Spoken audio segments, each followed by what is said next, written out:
This program is part of the Infinite Potato Alliance. Visit us at infinitepotato.com. I'm Jared Stern. I think people should listen because we're desperate for attention right now. I'm also Jared Stern. This is what I like to call an exercise in benign narcissism. And You're Between Two Sterns.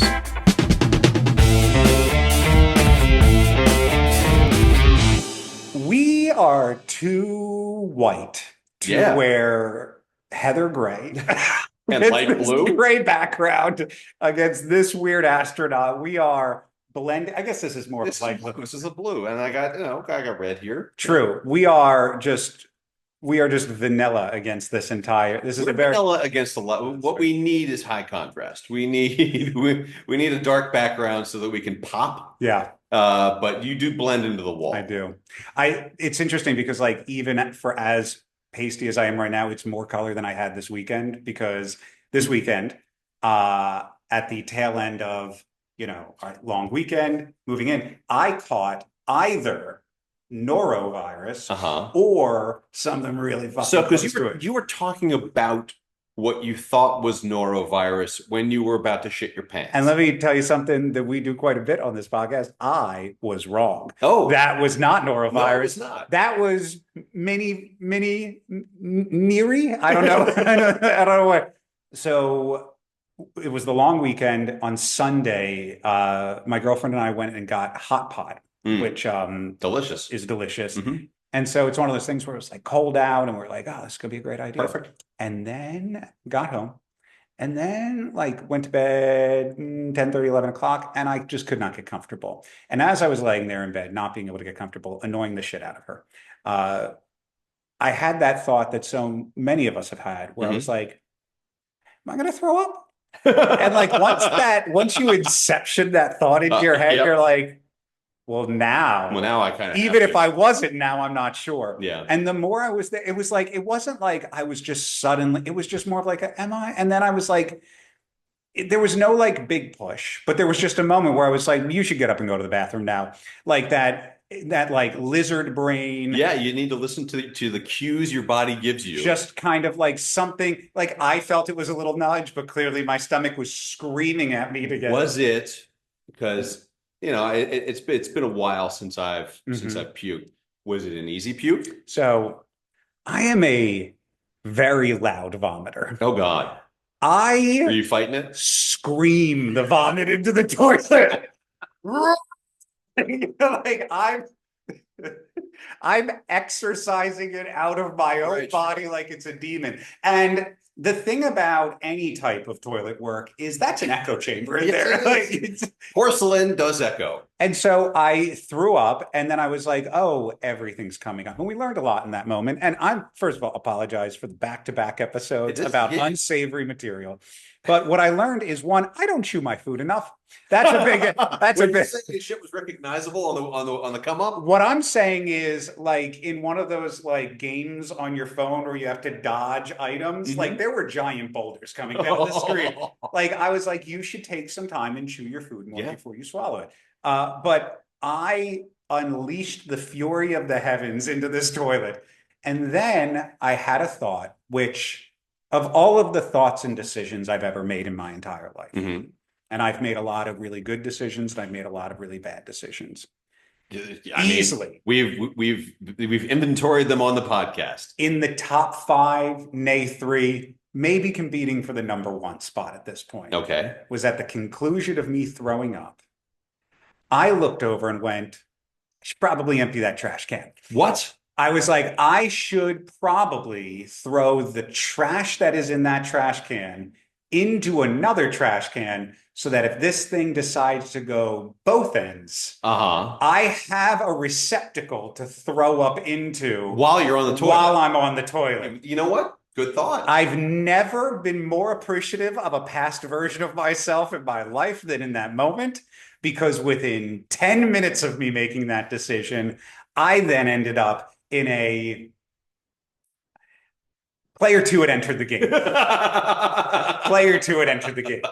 And then it transitioned into only player 2 playing, and player 1 was just dry heaving the entire time, which again, like going to a party when you were young and Mhm. wanting to play music on your phone but not having a speaker, so you would take your phone and you would put it in a cup Sure. to amplify the sound. Now I'm dry heaving into an empty plastic trash can, like I'm trying to make the most noise ever. And it was really funny because Rachel, at first, I could tell how fucking annoyed she was, where she was like, either sleep still or go in the other fucking room until you're ready to sleep. And then when I got out, she was like awake. She's like, I've put water next to your bed. I emptied the trash can next to you. Are you okay? Because that sounded like the most intense throwing up I have ever heard in my entire life. So I was up every hour on the hour all Mhm. night. And that's not an exaggeration. Like every hour, roughly on the hour I was up. It was an awful night. I didn't sleep. Around, I'd say 6, 7 a.m. the next morning was when like the dry heaving stopped. And then it was just like a full day of just like deep cramping, lingering, like thinking I was gonna like a lot of player two stuff. Oh, great. God, I love this analogy. This is going on. This is listeners who are listening from now. Player two, player one. And so like that was a full day, and Rachel, so sweet, so kind, took care of me. My legs were aching. You know how when you catch COVID, like your joints ache? Sure. Yeah. My Totally. legs had like a weird COVID ache. I ended up taking a bath to soak them. Anyway, Monday night comes around, finishes, and like we go into Tuesday, and I'm like, I told her, I was like, if you start to get sick, please let me know. She's like, I will, but I'm fine. I think I'm fine. And I'm fine. She's like, if it was going to hit by now, it would hit by now. And I was like, okay. And so Wednesday morning, It hit. I get like, When did player two end? we send each other like little voice memos on our phones. Sure. Which is a whole other thing, because like if somebody calls me and leaves me a voice memo and it's even a voice memo, it's like, what are you doing? How dare you leave me a voice message? No, like on a phone. Yeah, I get that. Oh, no. Like if somebody calls, Right, and then leaves a message. Leaves- However, if somebody sends me a long text, I was like, just send this in a voice memo. What are we like? I'm so hypocritical about it. But what I really like about it is like you can read the text of it. Oh. So on the phone, it'll show up and it'll show like that there's a voice memo, and then maybe like the first 2 or 3 sentences of the voice memo you can see. And so she sends me like 3 in a row. The first one's like 3 minutes long, and then like minute and a half long, and then like 30 seconds long. And like even before I started listening to them, she was like, I might have been a little overconfident about getting sick. She's like, but I'm still not accepting the fact that I'm sick. I'm believing that this was not a sickness, and like this. She's like, mind over matter. She's like, I'm not. And the next one, she's like, I'm starting to accept the fact that. Like the third one, she was like, yeah, I'm definitely sick. I'm laying on the bathroom. I'm laying on the floor right outside of the bathroom, which is where I spent a lot of that night. So she basically was just losing a debate with herself to the sickness. It's not unlike Rachel to create challenges out of situations, and this was one of those like lose-lose situations. Yeah. So mostly lose weight. Yeah. So I drove in and picked her up on Wednesday. We kind of been like healing together, and then yesterday, so she's like a good 2.5 days behind me. Mm-hmm. And yesterday she was like, I just want something other than like plain toast and eggs. And I was like, okay, like what would you like? My stomach's feeling a lot better. Sure. And she was like, I don't want sushi. And I was like, okay. Yeah. No, okay. Why not? Sure. So we walked over to this place over here, and we didn't just get sushi. This is one of those places where you could order a platter. So we ordered a $75 platter. Holy shit. That's a lot of fish. That a lot of like sashimi sushi on rice, like nigiri. Yeah, nigiri. So the eel was delicious. I kept that down fine. The salmon was okay. Oh, no. I kept that down fine. And then I had the yellowfin, but there was a little red line in it. And I tried to eat that, and I was like, nope. And I'm somebody who like, if my body doesn't want something, I don't force it in. So like, I always have like napkins on hand. I'm like, nope. Spat it out. Spat it out. Boom, boom, boom. Rolled it up, put it off to the side. And she's like, goes and house is it. So there was this beautiful dark red piece of like tuna. ahi tuna. Mm-hmm. And she goes, I was like, yeah, I'm not gonna touch any of that. She's like, look at how red this is. I was like, it does look Yeah. red. She's like, she's fucking around. She's like, this looks like a tongue. And I was like, and she puts it in her mouth and then like sticks part of it out. I was like, look, it's a little tongue. I was like, well, nah, it's not going in my mouth. And so she starts eating, and then within like 5 minutes of that happening, you could just see like the colors start fading out of her eyes. Because again, she's 2 days behind me. If I'm not good, and she's like, I was like, how you doing there, champ? How's the color red tasting? Tasting good? How's that tongue? You want my piece of tongue? I don't want to be selfish. She's like, I don't know. So then the fucking owner comes out, because we've only dented about, I don't know, 2/3 of it. We haven't touched the rainbow roll. 2/3 of it is pretty good. Yeah, like we were in like our own mukbang situation there where everybody's, and the owner comes out. He's like, how do you like everything? We were like, oh, it's really good. And he's like, is there any improvements that we can make? And meanwhile, we are suffering because like now he's like camping the table and we're trying to make an exit. He's like, just wait until you get to the rainbow roll. And the rainbow roll is obviously like sliced raw fish on top of the roll. So like 3 of the things that have been triggering us are just in raw format over top. It's the tuna, it's the salmon, it's the yellowfin, and we're like, we're just saving the best for last. We're just saying. Why didn't you just ask for a box and say we're going to enjoy it at home? Because we weren't going to enjoy it at home. Well, just tell him that. You don't have to tell the truth. I think that what you're doing is applying a logical scenario to a heightened situation. If I was in a heightened situation like that and I was worried about offending somebody in that situation who did not understand the context of what you were going through, then I would have said, you know what, this has all been delicious, but we do have to get going. Can we get a to-go box? We'll take it home. And that makes a lot of sense. And then they don't have to see you waste the rest of it. That makes a lot of sense. What we did instead was we slid the plate so it was close so that the banquette of the banks hid the amount that we didn't eat that much. And then we just got up and ran out. Okay. Well, that's fine too. But you say you live close to there? Yeah, it's just like right. So you're going to go back all the time. All the time. But yes, we have both been suffering, and we found out. So we tried to track patient 0, and it turned out that we had already theorized. So the Saturday before this happened to me, we went to her nephew's birthday party at a jump park in Virginia. Oh, jump parks are great. Yeah. Did you jump? I jumped a little bit. Okay. Jumping is for the young. Yeah, it is. Like, I went to a jump park for one of my friend's kids' birthdays. He was like 8 years old. And I was like, oh, cool. Trampolines. I love jumping. Yeah. And this was maybe 10 years ago. And I was giving myself like a vertical concussion. Like I could feel my brain sloshing around inside my head as I was jumping up and down. Also, I realized my dexterity, not what I imagined myself to have.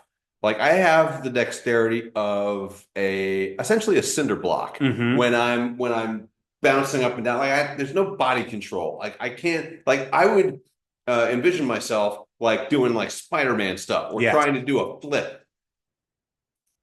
Doing flips is a lot easier when you're younger and you don't know what doing a flip can do to you. Because my body just kind of aborted that idea almost immediately. Like a horse that you try to force to run up like flip. It's like, no. Oh, good God. No, because you are at our age, you are so in tune with what could possibly happen to you that yes. Speaking of what could possibly happen to you, what Jared is checking right now is, I believe, a text message back to see if South African, I can't do the accent. Oh no. Jared Stern, he's not showing, is he? Oh no. God damn it. Hi, Jared. I am so sorry. Been in bed sick all day. I really do want to do the podcast. I am fucked. I continue to say that I wish that this was really me fucking with him. Like, I told Rachel to be like, hey, start the podcast. he's supposed to jump on at like 12:06, ignore the email. But like right around like 12:05, send a message saying that he's not showing up. And it's not me. And here's the other thing about it. Here's the other thing about it. If it was me, I would continue this bit in this exact same way. I would start floating out the idea that it might be me. Even though it's not like, oh, it's so good. It's so good. I'm sorry, buddy. I'm sorry. I think he likes you. He really does like you. But yeah, I mean, he actually responded. He did respond. He responded and he, man. All right. Well, so the whole reason, so you guys have no idea when we're recording this. The part of me up until this point was like, great, we could just get 2 episodes out of this recording. We could do that front episode that we just did, and then we'll do his as well. Yeah, I mean, so we're recording at noon on a Saturday, which is not when we usually do this. It's not the usual. But we are trying to accommodate for somebody who lives 7 hours in the future. So it would have been 7 p.m. his time, or it is 7 p.m. his time. So unfortunately, no South African Jared Stern that we were planning on for this episode, and I don't have anything else. You don't have anything? You got a little stamp on your hand. That's got to be from something. Yeah, we went to a concert last night. One of our neighbors is a local musician of some renown. And so she was playing at one of the local establishments. And so we went and checked that out. And yeah, that's not anything really worth. I got more stuff. I can cover it. Well, I got coverage. You got coverage? I got coverage. You got more stuff that you've puked and shit out of yourself? I am this Jared Stern fucking with you. So of course I have coverage. No, I'm not. Man. If I was going to reveal it, it would be like a big thing. And like, God, man. I'm sorry, buddy. I'm sorry. I asked for so little. I'm just trying to get. I wonder if there's a way to, like, similarly to how we did in that one episode of me like zooming in my face, I wonder if we can like real time track the disappointment occurring on your face. You can actually see the moment where his heart breaks. Yeah, right. So for Christmas, the gift that Rachel got me was the gift for dining in the dark. Dining in the dark. So I've heard about this idea years ago, and the gimmick was that, like, it's a restaurant where there are no lights in the room. All the servers wear night vision goggles, so they don't like drop shit all over the place. Right, but the idea is that, like, when you deprive your senses of the experience of the meal, it heightens the other senses within the meal. So what you're saying is, if you can't see what you're eating, you can taste it better. Or at least certainly different. Like, maybe there's a heightened amount of... Because if you deprive yourself of a different sense, like, I don't know, smell, then it's not going to heighten your sense of taste. Correct. But it's like, what happens when you remove the visual component of the... What if you both wore noise-canceling headphones, didn't talk to each other at all? Would that enhance the meal? I don't know. It certainly would have made it very... So, all of these are very valid questions. So... She was like, I did dining in the dark for you. So we went on Friday. Friday night was dining in the dark. Okay, so put this in the timeline. So it was the night before the jump park. The night before the jump park. The night before patient zero. Patient zero. The night before you contracted everything. Okay, so you had a good buffer. Or did you? Well, and here's the thing: it was dining in the dark. You wouldn't have recognized anything that you ate that would have come up. Exactly. Okay, but you didn't chew your food. We know that much. Correct. So, yeah, right. So there are 3 packages. You can either get the meat package, the seafood package, or the vegetarian package. Okay. As we're showing up there, as we're arriving, Rachel was like, "I just want you to know that I knew the correct package to get you was the seafood package. Okay. But they were out. Oh. And they were also out of the vegetarian package. Well, I guess we're just having meat. So we're eating meat. Okay. And I was like, you know what? When in Rome, let's see if meat hits me a little bit differently. If I can't see it, could be. Yeah. So we get there, and I have to imagine, and I'm sorry to interrupt, but I have to imagine part of the experience. I think a lot of times, when food is presented, a lot of restaurants focus on the presentation. And I think people who have different or who are put off by certain foods are put off by how they look. Yes. That has a lot to do with it. Yes, texture has a lot to do with it, but seeing the food and being like, oh, I don't know, has a lot to do with it. So I assume this experience removes that layer of apprehension if you can't even see what you're eating. Correct. However, how do you know where you're putting the fork? So we're going to get to all this. Okay. This is great stuff. Sorry. Go ahead. It's quite all right. I have so many questions. Go ahead. So we get there, and it is at the City Club of Washington. Okay. All right. So it's not a restaurant. So this is an experience. Pop-up event. Oh, I gotcha. Okay. At the City Club. Cool. Which means they're not equipped to turn off all the lights. They don't have night vision goggles. We are walked into our table, and on our table in front of us blindfold are blindfolds. Okay, great. Which to me, I go, is this dining in the dark, or is this blindfolded dining? Well, it's the same I think that when you're putting a shitty blindfold on your eyes, was it a shitty blindfold, or was it like a nice sleep mask? It was a sleep mask, but not great. It was really itchy. Like there was a point where like both of us were like, are we having like, am I going to wake up, like open my eyes and my eyes are going to be completely bloodshot? I'll show you pictures that I took. And then I'll post some for in the video as well. So if did they advertise shutting the lights off completely? They advertised it as dining in the dark. Right. So this is okay. So this is what we look like. So first course comes out. Everybody gets a different set of courses. Course gets put down in front of you. And to your point, how do you find it? Yeah. So you got to feel around with your hands. You got to touch your plate. You got to use your fork. And again, we had a meat course, so there's like a sharp knife there. This was not fun. First course comes out. We're feeling around. I was like, ooh, like okay. And we're talking to each other because like, yeah, it's like, oh, lettuce. Oh, this feels like lettuce. We're eating. We're like, ooh, Caesar salad. Okay, croutons. Okay. I'm touching. Ouch! I would hate to be that solid. Caesar salad and okay. Yeah, sure. So there's something on there that we couldn't put our finger on, but like, but you had to put your finger on. Well, we were like, I couldn't figure out, but like, it was interesting. It was interesting having the sensation of eating without knowing what you were eating or where it was in proximity to you. Right. And so after each round, the host would be like, all right, everybody, who thinks they know what they ate? And going around with a microphone this sounds corny as shit. Well, that part was really fucking corny. Yeah. And we were like, we're not fucking talking to anybody. So people were giving like Caesar salad. And she was like, that's right. It was a Caesar salad.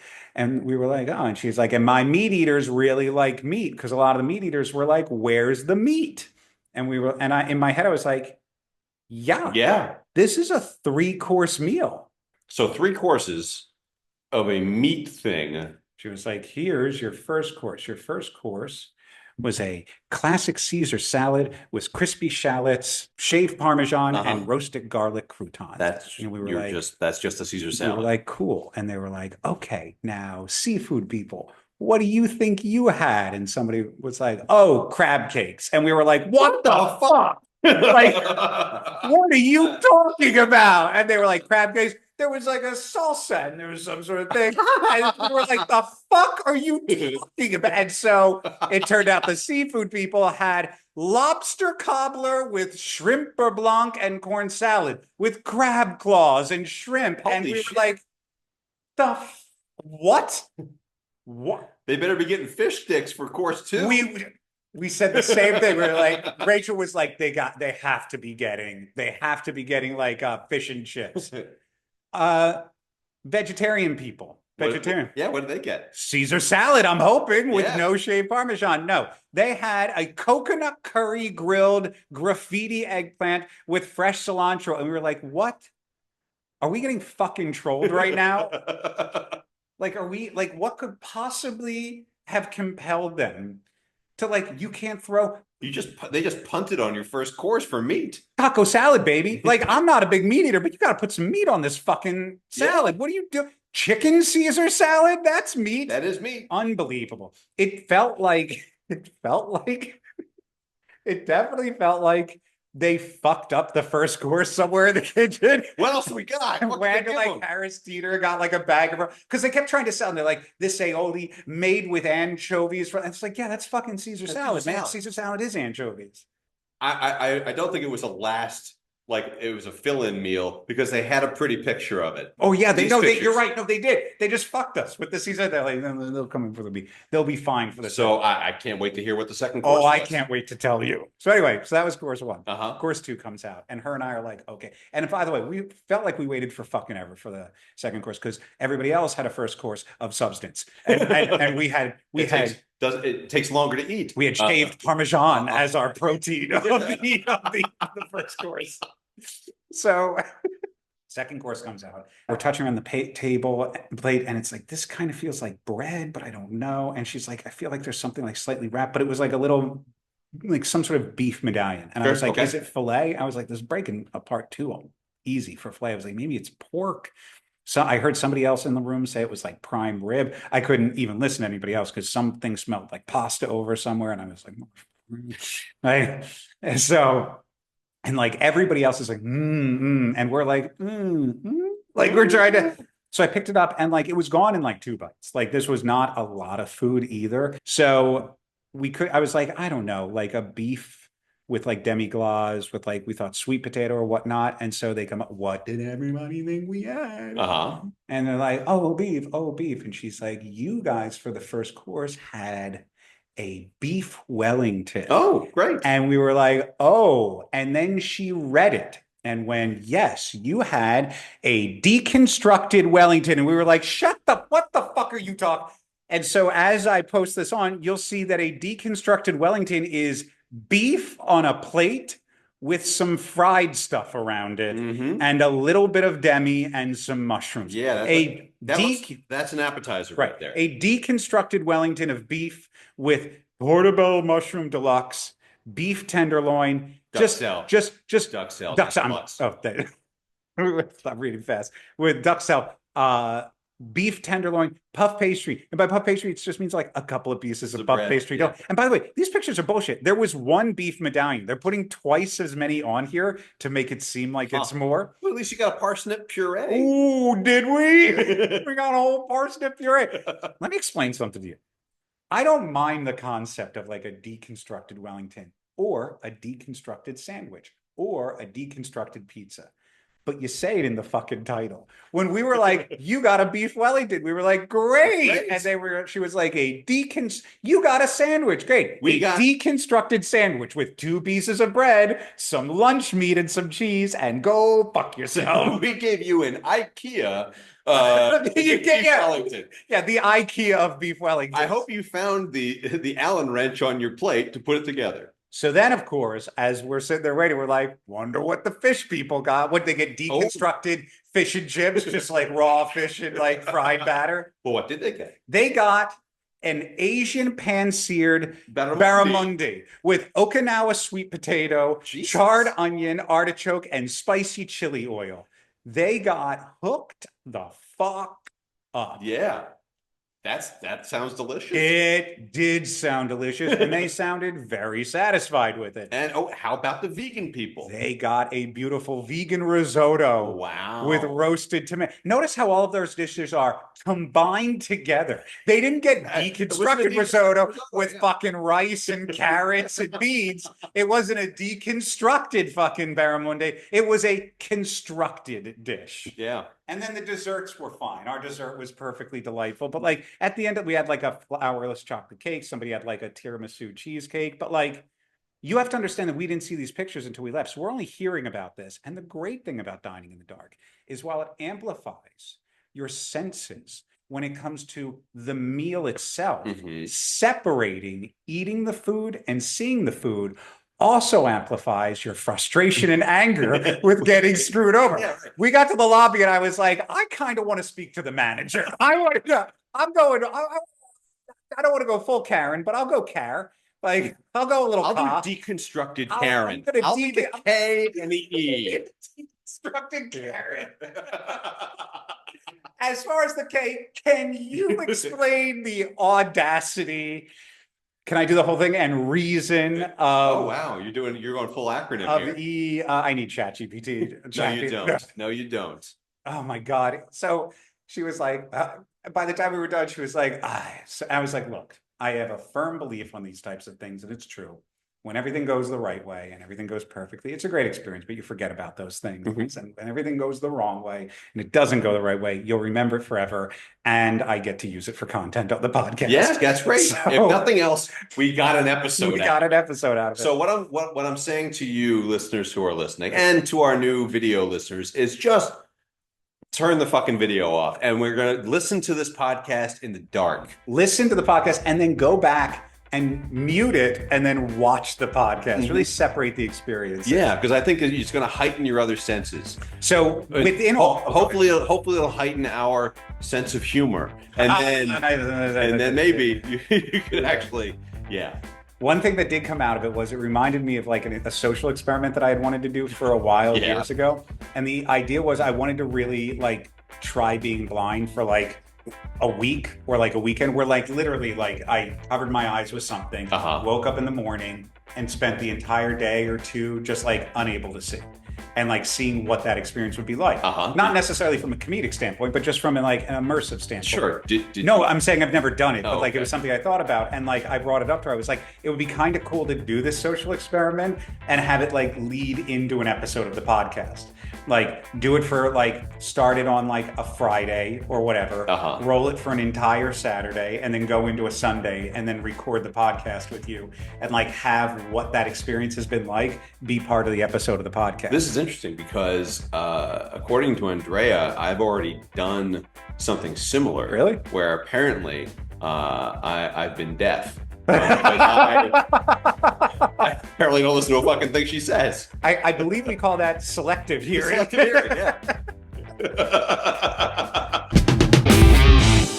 It's time to respond to him. Fuck you. My phone beeps.